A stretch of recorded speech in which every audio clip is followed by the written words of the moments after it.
Улуттук госпиталдын башкы дарыгери Токтобай Манаев 2 айга камалды. Бул тууралуу 1-май райондук сотунун басма сөз кызматы кабарлады. Соттун чечимине ылайык ал 15-майга чейин абакта болот.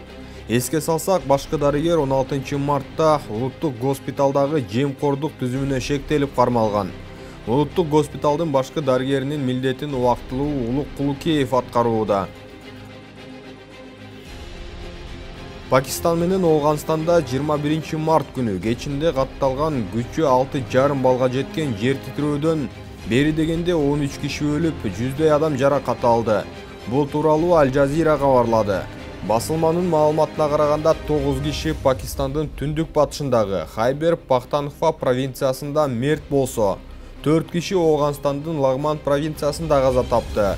Жер титирөөнүн очогу Ооганстандын түндүк чыгышындагы Бадахшан провинциясынын Журм уездинен түштүктү карай 40 чакырым аралыктагы жерде орун алды. Бул жер силкинүү Кыргызстан, Казакстан, Тажикстан, Өзбекстан жана Түркмөнстанда да сезилди. Курмандыктар жана кыйроолор жок.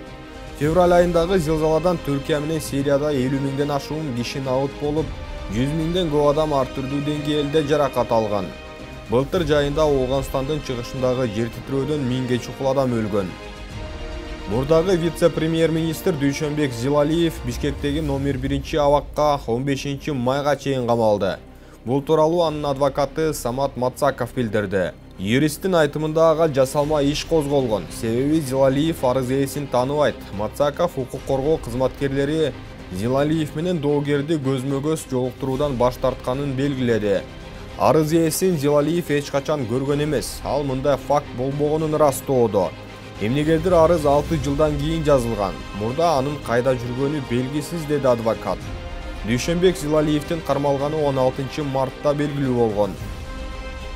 Жалал Абад шаарында облустун Сузак районунда компьютердик клубтарга жамынып иштеп жаткан казинолор табылды. Бул тууралуу УКМК кабарлайт. Анын билдирүүсүндө көмүскө оюн-зоок жайлардын айрым уюштуруучулары жана администраторлору кармалды. Бул жайлардын ар биринин ай сайын акча жүгүртүүсү 1 миллион сомдон ашык болгон. Аталган жашыруун жайлардын кассаларынан бир күндүк мыйзамсыз аракеттерден түшкөн 200 миң сомдон ашык акча каражаты табылган. Ошондой эле оюн автоматтарынан ролун аткарган тиешелүү программалык камсыздоосу менен камтылган. Жалпысынан 40ка жакын компьютер алынды. Муну менен катар ал жайлардын 30 кардары да ал жерде болуу жагдайларын тактоо үчүн кармалды. Кармалган жарандар менен аталган мекемелердин иштери мыйзамсыз экени боюнча профилактикалык түшүндүрмө иштери жүргүзүлдү, дейт УКМК. Комитеттин маалыматында оюн-зоок жайларынын иштешине облустун айрым укук коргоо кызматкерлери жашыруун мекемелерге колдоо кылууга шектелүүдө.